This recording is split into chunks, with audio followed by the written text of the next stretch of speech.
Assalamualaikum warahmatullahi wabarakatuh.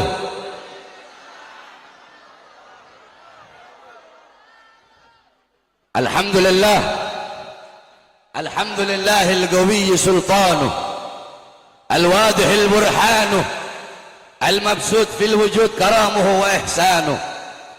Allahumma salli wa sallim wa barik wa karrim wa azim ala nuril anwar وسر الأسرار وترياك الأخيار ومفتاح باب اليسر سيدنا ومولانا محمد المختار وآله الأطهار وأصحابه الأخيار عدد نعم الله وإفضاله. أما بعد. Yang saya cintai, yang saya muliakan, segenap para alim ulama, para habaib, para kiai, para asatid, para tuan-tuan guru, para pengajar-pengajar Ponpes Darul Muta'allimin, para santri-santri yang saya cintai, yang saya muliakan, segenap tokoh masyarakat, segenap aparat pemerintah yang saya cintai, yang saya muliakan, Al-Habib Ridha Al-Habsyi, Al-Habib Nizar Al-Habsyi, khususnya yang saya cintai, yang saya muliakan, guru kita bersama yang mulia Kiai Haji Hasan Ali, kemudian Kiai Haji Muhammad beserta seluruh keluarga besar Ponpes Darul Muta'allimin yang saya cintai, yang saya muliakan, segenap hadirin hadirat, bapak-bapak, ibu-ibu, khususnya para pemuda-pemudi umat baginda Nabi besar Muhammad yang selalu dimuliakan oleh Allah Subhanahu wa taala. Alhamdulillah, segala puji dan syukur kehadirat Allah. Dialah Allah yang maha besar. Dialah Allah yang maha besar. Yang besar selain Allah kecil. Dialah Allah yang maha kaya. Yang kaya selain Allah miskin. Dialah Allah yang maha perkasa, yang maha kuat. Yang perkasa selain Allah, yang kuat selain Allah lemah. Dialah Allah raja di atas para raja, yang raja selain Allah hamba. Dialah Allah yang maha melihat, yang melihat selain Allah buta terhadap warna-warna yang jauh, buta terhadap warna-warna yang tersembunyi. Dialah Allah yang maha mendengar, yang mendengar selain Allah tuli terhadap suara-suara yang jauh dan suara-suara yang dekat akan menulikannya. Dialah Allah yang maha hidup, yang hidup selain Allah pasti akan mati, yang ada selain Allah pasti akan tiada, yang wujud selain Allah pasti akan binasa. Sedangkan hidupnya Allah, adanya Allah, wujudnya Allah kekal abadi, tidak akan pernah musnah dan tidak akan pernah binasa. Dan dialah Allah yang dimana pada sore hari yang mulia ini Allah jadikan ini tempat sebagai tempat turunnya rahmat. Allah jadikan hamba-hamba yang duduk di ini majelis pada sore hari ini hamba-hamba yang Allah berikan limpahan rahmat dan kasih sayang. Allah berikan maghfirah, pengampunan, karena duduknya kita di ini majelis mendapatkan keberkahan dan kemuliaan daripada menuntut ilmunya Allah Subhanahu wa taala. Saudara-saudara sekalian yang dimuliakan oleh Allah, Sayyidina Umar ibn Khattab radhiyallahu an, beliau mengatakan, innallaha lam yahluk fi wajhil ardi turaban afdal min majlisil ilm. Sesungguhnya Allah tidak pernah menciptakan di muka bumi sejengkal debu, sejengkal tanah yang lebih mulia selain daripada tanah yang digunakan untuk menuntut ilmunya Allah Subhanahu wa taala. Saudara-saudara, kalian duduk pada sore hari ini, kalian duduk di sini untuk mendapatkan warisan Nabi Muhammad SAW. Nabi Muhammad tidak mewariskan harta, pangkat, jabatan, kekuasaan, emas, intan, permata, dinar, dirham. Bukan itu warisan Nabi Muhammad. Warisannya Nabi ilmu, amal, wara', khauf, akhlak, sabar, takwa, zuhud, ibadah, qanaah, amar ma'ruf, nahi mungkar. Itu warisan Nabi Muhammad. Kita duduk di sini untuk mendapatkan warisan Nabi Muhammad. Maka ketika kita telah mendapatkan warisannya Nabi Muhammad, apakah ada warisan yang lebih mahal selain daripada warisan Nabi Muhammad? Apakah ada warisan yang lebih bermanfaat bagimu dunia akhirat, yang lebih berharga bagimu dunia akhirat, yang lebih membuat engkau bahagia dunia akhirat, yang lebih membuat engkau selamat, yang menyelamatkanmu dunia akhirat, yang membahagiakanmu dunia akhirat? Apakah ada warisan yang lebih dari itu selain daripada warisan baginda Nabi besar Muhammad? Jangan kalian pikir kalian duduk di sini baca maulid, baca sholawat sama Nabi, merayakan Isra Mi'raj Nabi, itu akan menambahkan kemuliaan Nabi. Tidak. Kita duduk di sini memuliakan Nabi, kemuliaan Nabi Muhammad tidak bertambah, tapi kita yang menjadi mulia karena telah memuliakan Nabi Muhammad SAW. Alam tara jildal haqira mugabbalan bithaqafi lama ansara jildal mushafi. Tidak pernahkah engkau melihat, tidak pernahkah engkau mendengar kulit-kulit yang tidak berharga, kulit-kulit yang tidak bernilai, kulit-kulit itu dicium oleh bibir-bibir, dicium oleh mulut-mulut, ketika kulit itu menjadi sampul daripada ayat suci Al-Quran. Contoh, saya punya kambing, kambing ini saya potong, kulitnya saya keringkan. Setelah saya keringkan, ini kulit kambing saya bagi menjadi dua. Kulit yang setengah saya bikin dompet atau saya bikin tas. Boleh nggak saya taruh di bawah? Jawab. Taruh di bawah boleh nggak? Megangnya harus punya wudhu apa enggak? Saya taruh dompet di belakang boleh nggak? Saya bakar boleh nggak? Kulit yang setengahnya lagi saya bikin sampul ayat suci Al-Quran. Boleh nggak menyentuh yang pakai wudhu? Harus pakai wudhu. Ditaruh di tempat yang tinggi. Bawahnya harus pakai akhlak, pakai ada. Kulitnya sama nggak? Dari kambing yang sama nggak? Tapi kenapa ketika kulit itu yang satu dibikin dompet, yang satu dibikin sampul ayat suci Al-Quran, perlakuannya berbeda? Karena yang dibikin sampul ayat suci Al-Quran, kulit itu menjadi mulia karena menyatu dengan sesuatu yang mulia. Apa itu? Ayat suci Al-Quran. Nah, kita ibarat kulit, Nabi Muhammad adalah Al-Qurannya, saudara-saudara. Kita menjadi mulia karena kita telah memuliakan baginda Nabi besar Muhammad. Bukan kita memuliakan Nabi terus kemuliaan Nabi bertambah, enggak. Kemuliaan Nabi tidak akan bertambah, karena kalau kemuliaan Nabi bisa bertambah, berarti kemuliaan Nabi juga bisa berkurang, saudara-saudara. Kemuliaan Nabi Muhammad, sekalipun lautan menjadi tinta, pohon menjadi pena, dipakai untuk menggambarkan dan melukiskan kemuliaan Nabi. Laut jadi tinta, pohon jadi pena, tidak akan sanggup melukiskan kemuliaan baginda Nabi besar Muhammad. Maka kalian duduk pada sore hari ini menjadi mulia karena memuliakan Nabi, menjadi agung karena mengagungkan Nabi. Kalian dipuji oleh para penduduk langit karena kalian duduk di sini memuji baginda Nabi besar Muhammad. Saudara-saudara, singkat, kita duduk di sini untuk mengenang satu peristiwa yang mulia, satu peristiwa yang agung, satu kejadian yang luar biasa, perjumpaan antara hamba dengan Tuhannya, perjumpaan kekasih dengan kekasihnya, perjumpaan seorang makhluk yang paling mulia dengan Khalik penciptanya, yaitu perjumpaan Nabi Muhammad dengan Azizul Wahhab bila hijab. Nabi Muhammad berjumpa dengan Allah tanpa ada setitik pun penghalang. Saudara-saudara, ini pesantren Darul Muta'allimin. Akan saya kasih kepada khusus para santri-santri yang ada di sini. Saya sebelum membahas sesuatu, pasti saya punya maroji. Maroji itu sandaran, saudara-saudara.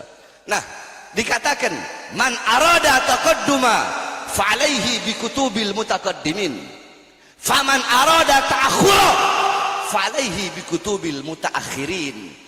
Siapa orang yang ingin maju pemikirannya, keilmuannya, kalian ingin terdepan dalam masalah ilmu, maka berpegang teguhlah kepada kitab-kitab ulama-ulama salaf terdahulu.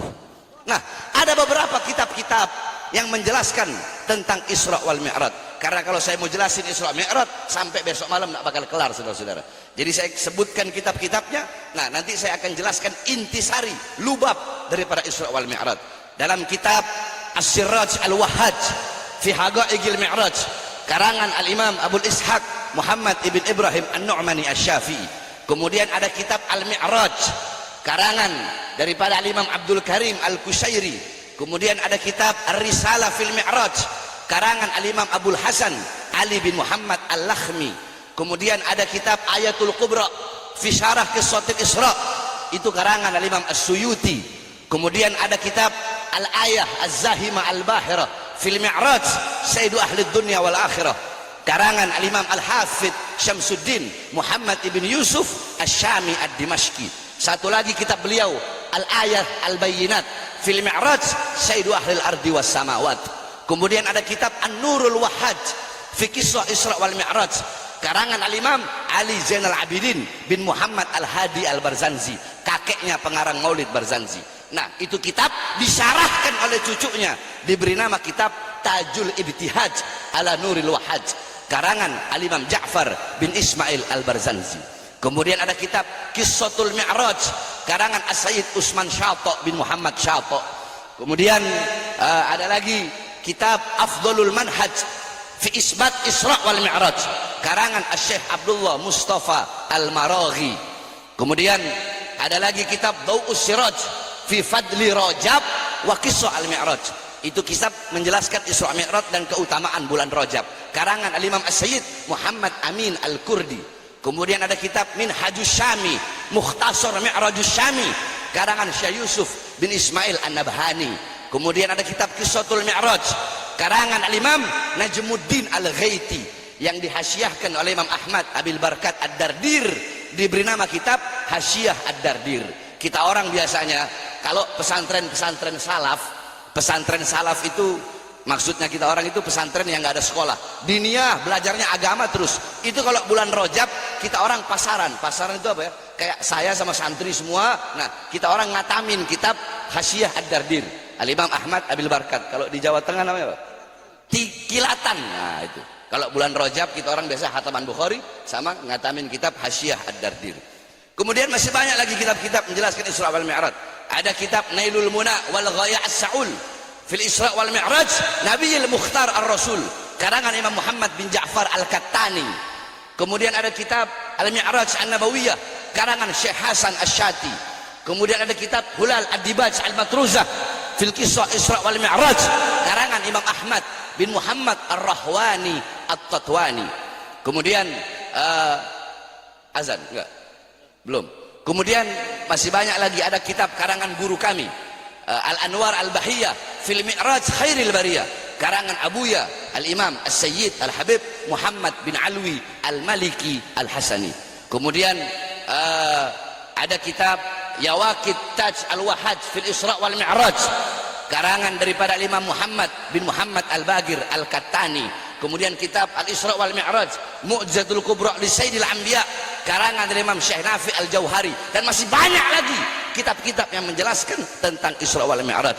Engkau pelajari dengan benar-benar kitab-kitab yang saya sebutkan tadi, maka engkau akan mendapatkan hikmah, mendapatkan lubab, intisari betul-betul pelajaran yang luar biasa daripada kisah Isra wal Mi'raj. Singkat saudara-saudara, tadi telah dibacakan oleh Kiai Hasan ayat yang dimana Allah berfirman, Subhanalladzi asra bi abdihi lailan minal masjidil haram ilal masjidil aqsa. Perhatikan baik-baik, kita di sini ngaji, Allah mengawali ayat tersebut dengan kalimat subhana. Dengan kalimat apa? Ayo semua coba bareng-bareng kita baca, ikuti saya. Bismillahirrahmanirrahim. Kurang keras. Bismillahirrahmanirrahim. Subhanalladzi asra bi abdihi lailan minal masjidil haram ilal masjidil aqsa. Subhana bimakna tanzih, yakni tanzihullah min kulli su'. Subhana bimakna al-bara'ah, bara'ah lillah min kulli naqsin wa su'in wa mithli dhalik. Allah memulai kalimat tersebut dengan kalimat tasbih subhana. Jadi kalau ada yang make subhana, ayat Quran make subhana sama nggak make subhana itu nggak sama. Kalau ada ayat yang memakai diawali kalimat tasbih, kalau ayat itu menceritakan tentang tempat atau waktu atau kejadian atau sosok atau apapun itu, kalau pakai tasbih pakai subhana sama nggak pakai subhana itu nggak sama. Kalau ada ayat pakai subhana awalnya, subhana diawali dengan kalimat tasbih. Kalau menceritakan sosok berarti sosok itu sosok yang luar biasa. Kalau menceritakan tempat, berarti tempat itu tempat yang luar biasa. Kalau menceritakan kejadian peristiwa, berarti kejadian peristiwa itu bukan yang biasa, tapi kejadian dan peristiwa yang luar biasa. Kenapa? Karena diawali dengan kalimat tasbih. Paham? Nah, tadi kalian sudah bilang, sudah ikuti saya. Tasbih yakni bermakna tanzih. Tasbih itu maknanya mensucikan Allah, mensucikan Allah dari segala kekurangan, dari segala keburukan. Bara'ah, melepaskan Allah dari segala aib, dari segala keburukan, kekurangan, kejelekan. Kenapa? Karena Isra wal Mi'raj adalah kalau orang-orang yang takdimul akal ala nakal, kalau orang-orang yang lebih mendahulukan akal daripada iman, maka ini kejadian tidak masuk akal.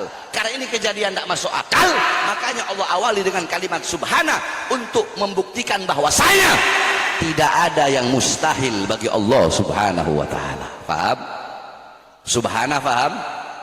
Subhanalladzi asra bi abdihi, maha suci zat yang telah memperjalankan pada malam hari abdihi, hambanya. Perhatikan, Allah memakai kata abd, hamba. Apa itu hamba? Al-abd, hamba yang utuh. Maksudnya hamba yang utuh bil jasad waruh. Ra'a bi'alatil ain, sami'a bi'alatil udhun. Hamba yang utuh itu hamba yang melihat pakai alat mata, mendengar pakai alat telinga, menyentuh pakai alat tangan, merasa pakai alat hati, berjalan pakai alat kaki. Itu hamba yang utuh. Sebab ada sebagian riwayat dari mereka berpatokan kepada hadis Sayyidatuna Aisyah radhiyallahu anha yang mengatakan Rasulullah Isra wal Mi'raj fil manam. Nabi Muhammad Isra Mi'raj itu cuma melalui mimpi, bukan hanya ruhnya saja, bukan jasadnya. Tetapi pendapat yang paling kuat, Nabi Muhammad Isra Mi'raj dengan jasad dan juga ruh. Kenapa? Karena di ayat situ Allah memakai kata abd, hamba. Kecuali kalau Allah pakai kata mayit. Subhanalladzi asra bimayyitihi. Kalau mayit jasad nggak ada ruh. Kalau namanya hamba berarti ada ruhnya. Ruhnya, jasadnya berjumpa dengan Allah tanpa ada setitik pun penghalang, saudara-saudara. Paham? Subhanalladzi asra bi abdihi lailan. Lailan. Lailan di situ memakai isim nakirah. Ya. Contoh, itu rumah. Saya bilang, saya pakai isim ma'rifat alif lam. Al-baitu. Al-baitu isim ma'rifat, artinya rumah itu. Itu rumah warnanya putih, itu rumah 2 tingkat, gentengnya warna coklat, dalam rumah itu ada ini. Tapi kalau saya bilang baitun dengan tanda tanwin, rumah itu warna apa? Rumah itu gentengnya gimana? Rumah itu terbuat dari apa? Dalam rumah itu ada siapa? Nggak tahu. Nah, kenapa Allah pakai lailan bimakna taklil fi muddatil isra? Maknanya untuk penyedikitan daripada waktu malam. Allah ingin menunjukkan Nabi Muhammad Isra Mi'raj bukan 1 malam penuh. Sebab kalau al-lail berarti 1 malam penuh. Berarti hanya Allah yang tahu berapa waktu Nabi Muhammad Isra dan Mi'raj berjumpa dengan Allah Subhanahu wa taala. Minal Masjidil Haram, Isra dari Masjidil Haram. Apa itu Masjidil Haram? Tempat yang mulia, tempat yang agung. Sampai-sampai dalam hadis Rasulullah mengatakan, salatun fi masjidi hada afdal min alfi salatin fi ma siwahu. Salat di masjidku ini, maksudnya Masjid Nabawi, lebih utama daripada 1000 kali salat dibandingkan masjid yang lain, illa Masjidil Haram, kecuali Masjidil Haram. Salatun fi masjidil haram afdal min mi'ati alfi salatin fi ma siwahu. Salat di Masjidil Haram 100.000 kali lebih utama dibandingkan dengan masjid-masjid yang lain. Minal Masjidil Haram ilal Masjidil Aqsa. Dari Masjidil Haram ke Masjidil Aqsa. Apa itu Masjidil Aqsa? Tempat yang mulia, tempat yang agung, tempat yang suci, tempat dimi'rajkan Nabi Muhammad sallallahu alaihi wasallam. Dalam hadis Rasulullah sallallahu alaihi wasallam bersabda, la tushaddur rihal illa ila thalatha masajid, masjidi hada wa masjidil haram wa masjidil aqsa. Tidak ada bepergian yang lebih utama selain pergi ketiga masjid, Masjid Nabawi, Masjidil Haram dan Masjidil Aqsa. Nabi Muhammad Allah isra'kan dari tempat yang mulia menuju tempat yang mulia. Allah naikkan dari tempat yang mulia menuju tempat yang paling mulia sehingga berjumpa langsung dengan Allah Subhanahu wa taala. Ketika itu saya kalau mau ceritakan gimana mi'rajnya nggak bakal selesai. Ini waktu. Sebelum jam 4 harus selesai. Kata kita bakal sholat asar. Nah, Intinya saudara-saudara, ketika Jibril alaihissalam ditanya oleh Rasulullah, wahai Jibril, ayo kau ikut denganku berjumpa dengan Allah. Apa kata Jibril? Kata Jibril, wahai Muhammad, wahai Rasulullah, aku tidak akan bisa berjumpa dengan Allah. Aku akan hancur, aku akan musnah, aku akan terbakar, aku akan menjadi abu, hancur lebur.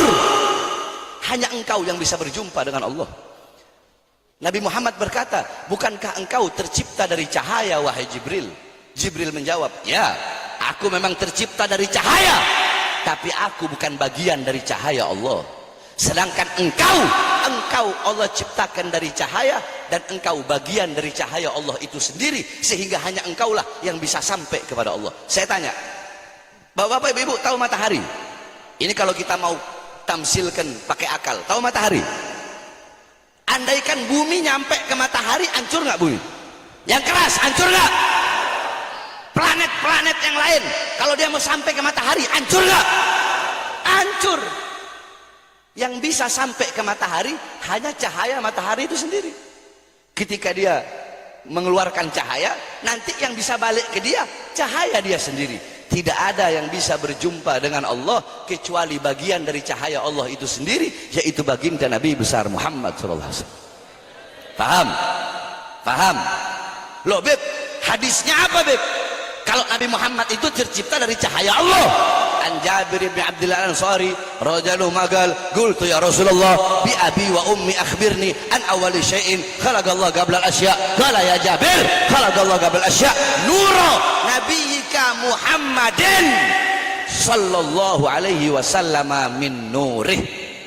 Dari Jabir bin Abdullah Al-Ansari, beliau bertanya, ya Rasulullah, demi ayahku, demi ibuku, akhbirni, beritahu aku, siapa makhluk yang pertama kali Allah ciptakan sebelum Allah ciptakan apa-apa? Belum ada langit, belum ada bumi, belum ada sorga, belum ada neraka, belum ada arsy, belum ada galamullah, penanya Allah, belum ada syajaratul ahya, pohon kehidupan, belum ada syajaratul tuba, belum ada apa-apa.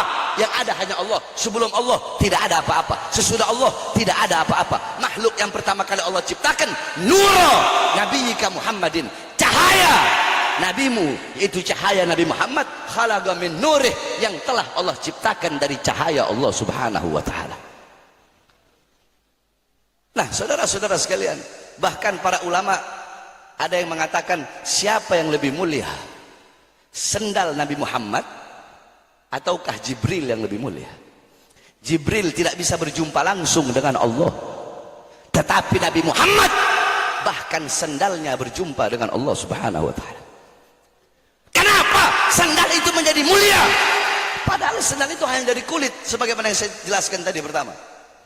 Sandal itu hanya dari kulit, tapi sandal itu menjadi mulia karena menyatu dengan sesuatu yang apa itu? Telapak kaki indah baginda Nabi besar Muhammad SAW. Nah, kalau saya mau ceritakan tentang Isra Mi'raj ini, banyak kejadian-kejadian. Bagaimana ketika Allah memilihkan buruk sebagai kendaraan Nabi, bagaimana Nabi Muhammad di langit berjumpa dengan para Nabi dan para Rasul. Bahkan Nabi Muhammad pernah berjumpa dengan satu malaikat yang punya 1000 tangan, di setiap tangannya punya 1000 jari. Panjang kalau mau saya ceritakan. Intinya, intisari Isra Mi'raj adalah Nabi Muhammad diundang oleh Allah, dipanggil oleh Allah yang pertama, karena pada tahun tersebut adalah Amul Huzun, tahun kesedihan bagi Nabi Muhammad. Karena di tahun yang sama, paman dan istri yang beliau cintai wafat di tahun yang sama. Allah ingin menghibur Nabi Muhammad yang sedih dengan perjalanan Isra wal Mi'raj. Kemudian yang paling utamanya, yang paling pentingnya, Allah undang Nabi Muhammad untuk menerima satu perintah yang mulia. Ketika Allah memerintahkan perintah-perintah yang lain, cukup melalui Al-Quran. Allah perintahkan puasa, cukup melalui Quran. Allah perintahkan haji, cukup melalui Quran. Allah perintahkan sedekah, cukup melalui Quran. Allah perintahkan menuntut ilmu, cukup melalui Quran. Allah perintahkan apapun, cukup melalui Quran. Tapi ketika Allah perintahkan perintah yang satu ini, tidak cukup melalui Quran. Allah undang langsung Nabi berjumpa dengan Allah untuk menerima perintah tersebut, karena begitu mulia, begitu agung, begitu penting, dan begitu harus kita dahulukan perintah tersebut. Karena langsung, ibarat kata begini, Saya kalau mau nyuruh perintah-perintah yang biasa lewat WhatsApp cukup. Lil beli ini, Lil Jalil pergi ke sini, isi Jalil. Lil ke sana, Lil ke sana, Lil ke sana. Tapi kalau saya mau nyuruh sesuatu yang penting, Lil sekarang datang ngadep ke ruangan. Langsung Lil begini begini begini begini begini. Paham? Nah, perintah tersebut saking pentingnya, saking utamanya, Allah undang Nabi untuk langsung mendapatkan perintah tersebut. Apa perintah tersebut? Perintah tersebut adalah sholat. Tolong yang rokok matiin rokoknya. Nanti habis saya ceramah silahkan ngerokok. Saya juga ngerokok soalnya. Cuma kalau di majelis begini kita harus punya adab. Harus punya jangan suka ngomong akhlak, adab, tapi nggak ada akhlak, nggak ada adab, nggak ada praktek. Giliran kita orang dibilang Habib Bahar radikal, Habib Bahar intoleran, Habib Bahar provokator.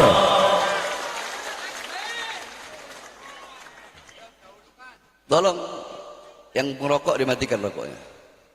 Nah, jadi saudara-saudara, tadi Kiai Hasan udah bawa satu hadis. As-shalah imaduddin. Salat itu tiang agama. As-salatu ra'sul ibadah. Salat kepalanya ibadah. Salat itu kepala ibadah, pemimpinnya amal ibadah. Semua amal ibadah yang lain itu muttabi, pengikut. Kepalanya salat. Kalau kau punya sholat baik, kau punya sholat bagus, seluruh amal ibadahmu bakal baik, bakal bagus. Tapi sebaliknya, idza taghayyarur ru'us taghayyarul mar'us. Kalau pemimpinnya rusak, maka yang dipimpin pun akan ikut rusak. Kalau kau punya sholat rusak sebagai pemimpin ibadah, sholatmu rusak, sholatmu nggak sempurna, sholatmu bolong-bolong, sholatmu hancur, maka seluruh amal ibadah yang lain bakal rusak, bakal hancur dan tidak diterima oleh Allah Subhanahu wa taala. Makanya perhatikan kau punya sholat, perbaiki kau punya sholat, dedek kau punya anak-anak. Saudara-saudara, ini sekarang akhir zaman, fitnah di mana-mana, kerusakan di mana-mana. Orang-orang tidak lagi mengenal Allah, tidak lagi mengenal Rasulullah, tidak lagi mengenal Islam. Anak-anak kita, anak-anak kalian, anak-anak kita buta agama, buta Islam, buta Quran, buta iman, tidak kenal Allah, tidak kenal Rasulullah. Anak-anak kita melacur, anak-anak kita mabok, anak-anak kita judi, anak-anak kita narkoba, bahkan judi online. Bukan hanya di masyarakat yang berada di kota-kota besar, masyarakat di desa-desa, bahkan semua ustadznya, kiainya, habibnya, ada aparat-aparatnya, polisinya, tentaranya, anak-anak mudanya, orang tuanya, semua rata-rata kecanduan judi online.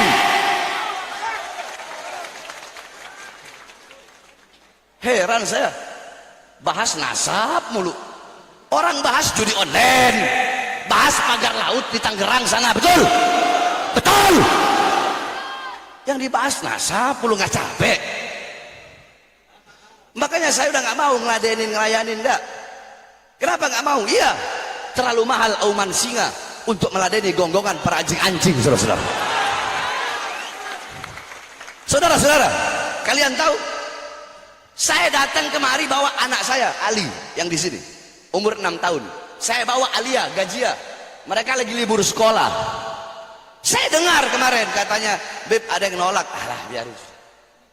Saya datang bawa anak-anak saya untuk membuktikan bahwasanya saya tidak bisa diancam oleh siapapun, saudara. Buktinya apa? Mau diancam, mau turun ke jalan, saya bawa anak-anak saya. Apakah terlihat wajah saya seperti wajah orang yang ketakutan? Hah? Terlihat seperti wajah yang terkena ancaman?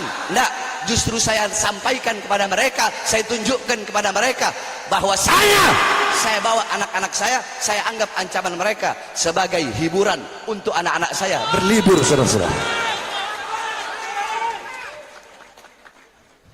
Bahkan saya tidur nyenyak.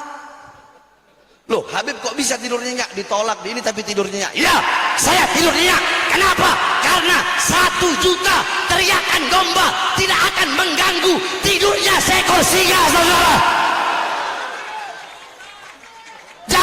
Jangan ajarkan saya tentang provokasi, jangan. Kalian bilang saya provokasi. Oke, saya jelaskan sekarang. Saudara-saudara, saya 13 kali masuk penjara. Saya keluar masuk penjara, baru bebas 1 hari, langsung dibawa ke Nusa Kambangan. bebas dari lapas Gunung Sindur, belum 1 bulan masuk lagi kasus KM50, saudara-saudara. Jadi jangan, saudara-saudara, saya dibilang provokasi, dibilang pemecah belah. Sekarang saya tanya Anda masyarakat Pemalang, jawab yang keras. Saya bebas dari lapas Gunung Sindur itu siang tahun 2021. Kalian dengar? 2021 saya bebas. Siang saya keluar, malamnya ngumpul semua. Habaib, kiai-kiai, ustadz-ustadz, umat ngumpul nyambut saya. Saya bilang dalam hati, ini kalau saya ceramah pasti saya ditahan. Tapi gak apa-apa, udah resiko perjuangan. Saya ceramah.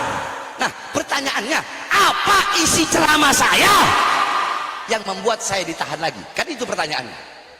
Apa isi ceramah saya yang dibilang provokasi, yang dibilang meresahkan? Pertanyaannya, isi ceramahnya apa? Kan itu. Mau tahu? Ibu-ibu mau tahu nggak? Mau tahu?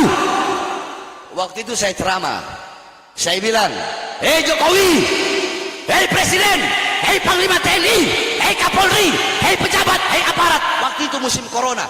Saya bilang, rakyat kalian kurung dalam rumah, tapi tidak kalian kasih makan, tidak kalian berikan kebutuhan pokoknya. Kalian mau bikin hidup rakyat atau mau bikin mati rakyat? Saya tanya, itu provokasi? Jawab, provokasi. Provokasi itu meresahkan atau pembelaan? Atau pembelaan? Jawab yang jujur. Kalau provokasi bilang provokasi. Hah? Siapa yang saya bela? Siapa yang saya bela? Yang kedua, saya bilang, hei para pejabat, hei para aparat, berapa banyak warung-warung kecil, warung-warung Sunda, warung-warung Betawi, warung-warung Batak, warung-warung Jawa kalian tutup di masa corona, tapi perusahaan-perusahaan besar, perusahaan-perusahaan asing tetap buka di masa corona. Itu provokasi, meresahkan. Terus apa? Apa? Siapa yang saya bela? Siapa yang saya bela? Yang ketiga saya bilang, hei pejabat, hei aparat, hei para pemangku-pemangku kekuasaan, hei para anggota-anggota dewan, berapa banyak pemuda-pemuda yang pengangguran di masa corona? Pemuda-pemudi banyak yang pengangguran, tetapi tenaga kerja dari asing terus kalian kirim dari Cina ke daerah Polewali, ke daerah Morowali, padahal lagi musim-musim corona, pengangguran banyak, tapi tenaga kerja kalian kirim dari Cina. Itu provokasi. Provokasi, meresahkan. Terus apa?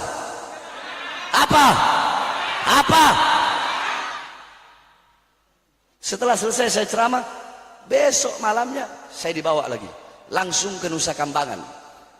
Tangan saya diborgol, borgol tangan, borgol perut, dari borgol tangan nyambung ke perut, dari borgol perut nyambung ke kaki, saudara-saudara. Kenapa? Ya karena ceramah saya tadi yang membela bangsa dan rakyat, saudara-saudara. Yang saya bela rakyat, yang saya bela masyarakat, masyarakat yang susah, masyarakat yang kelaparan, masyarakat yang dibohongi oleh para penguasa-penguasa bejat, penguasa-penguasa biadab, masyarakat-masyarakat yang kelaparan, masyarakat yang diberikan janji-janji palsu. Yang saya bela masyarakat rakyat yang susah, yang kelaparan, yang menderita. Oleh karenanya bagi saya, untuk bangsa, untuk rakyat, untuk NKRI, untuk Indonesia, untuk Merah Putih, jangankan di penjara, nyawa saya, jiwa saya, darah saya murah harganya, tumpah untuk bangsa dan rakyat Indonesia, saudara. Kalian apa yang sudah kalian bikin buat bangsa dan rakyat ini? Jadi jangan ajari saya tentang provokasi. Saya tanya, ceramah saya barusan ini paling 5 menit. Saya bahas Isra Mi'raj tadi, ilmu apa bukan? Ilmu apa bukan? Jadi jangan. Makanya kalau mau lihat isi ceramah saya itu, lihat yang penuh. Jangan hanya melihat dengan mata hasut, dengan mata iri, dengan mata dengki, dengan mata kebencian. Saya sampaikan kepada kalian, hei, sampai kiamat kalian ingin menghancurkan Ba'alawi, ingin menghancurkan para habaib. Demi Allah, kami para habaib, semakin kalian tempa, kami bagaikan besi yang akan semakin panas dan menjadi pedang yang terhunus di leher para lawan, saudara. Jadi jangan saya ceramah bela rakyat tanggal 20 Oktober pas pelantikan Prabowo. Saya ceramah di Lampung, saudara-saudara. Banyak yang ngomong begini, Habib Bahar kalau Prabowo udah jadi presiden bakal keok gitu, bakal takut itu, nggak berani lagi kritik pemerintah. Banyak yang ngomong gitu. 20 Oktober pas pelantikan Prabowo, apa saya bilang? Hei Prabowo, jikalau engkau mengeluarkan kebijakan-kebijakan yang menguntungkan rakyat, yang membahagiakan rakyat, kami rakyat akan dukung penuh 1000%. Betul? Betul? Kalau Prabowo kabinetnya, pemerintahannya pro kepada rakyat, dukung apa tidak? Dukung apa tidak? Dukung apa tidak? Wajib kita sebagai rakyat untuk mendukung, membantu program-program pemerintah yang menguntungkan rakyat. Tapi ada belakangnya, antar dulu. Saya bilang, tapi kalau sampai Prabowo dan pemerintahnya engkau mengeluarkan kebijakan-kebijakan yang menyengsarakan rakyat, yang memiskinkan rakyat dan menguntungkan asing, maka akan saya lawan kalian sampai titik darah penghabisan, saudara. Allahu Akbar, Allahu Akbar. Indonesia merdeka, merdeka, merdeka. Allahu Akbar. NKRI harga mati, merah putih harga mati, Pancasila harga mati. Allahu Akbar. Jangan kalian mau meragukan nasionalisme saya. Jangan. Tai ayam jangan ngajarin ayam. Musola jangan ngajarin masjid. Paham? Paham? Nah. Jadi saudara-saudara sekalian yang dimuliakan oleh Allah, Pilpres sudah selesai, betul? Pilkada sudah selesai, betul? Kalau ada yang kemarin-kemarin berantem gara-gara beda pilihan presiden, beda pilihan gubernur, beda pilihan bupati, banyak nggak di sini? Sekarang saatnya kita bersatu, betul? Tidak ada lagi saling menghina, saling mencaci, saling memaki. Kita sesama umat Islam harus bersatu dengan satu. Kita disatukan dengan apa? Ukhuwah. Kita disatukan dengan ukhuwah Islamiyah. Adapun yang di luar Islam, yang Kristen, yang Buddha, yang Hindu, yang Katolik, walaupun mereka bukan saudara seagama, tapi mereka adalah saudara kita, ukhuwah wataniyah, saudara kita sesama bangsa, satu bendera, satu tanah air, satu NKRI, dan satu merah putih. Jadi dahulukan bersatu. Nah terus di mana dibilangnya saya pemecah belah, goblok? Hah? Para ustadz dan kiai bersama para habaib harus bersatu. Hanya orang bodoh yang terpengaruh dengan gonggongan dan anjing yang ingin memisahkan para habaib dengan para kiai, saudara-saudara. Kalau orang-orang yang pinter, ya, orang-orang yang pinter, mereka tidak akan terpengaruh dengan hal seperti itu, saudara-saudara. Makanya saya tidak mau bahas, sekali lagi, saya tidak mau bahas. Kenapa? Karena walau bagaimanapun mereka adalah umat Nabi Muhammad SAW. Mereka umat Nabi Muhammad. Para ulama, para ustadz, para kiai sebagai pewaris keilmuan Nabi Muhammad. Para habaib sebagai pewaris darah daging Nabi Muhammad harus bersatu untuk sama-sama mengayomi umat, bukan untuk membuat perpecah belahan antara umat, saudara-saudara. Betul? Jadi kalau tanya, Beb, gimana Beb tentang begal nasab? Kasihan, mereka umat Nabi harus dikasihani. Betul? Mudah-mudahan Allah berikan hidayah. Mudah-mudahan Allah berikan petunjuk. Tapi ingat saudara-saudara, saya sampaikan, Musuh tidak kucari, musuh datang. Haram Bahar bin Smith lari, saudara-saudara.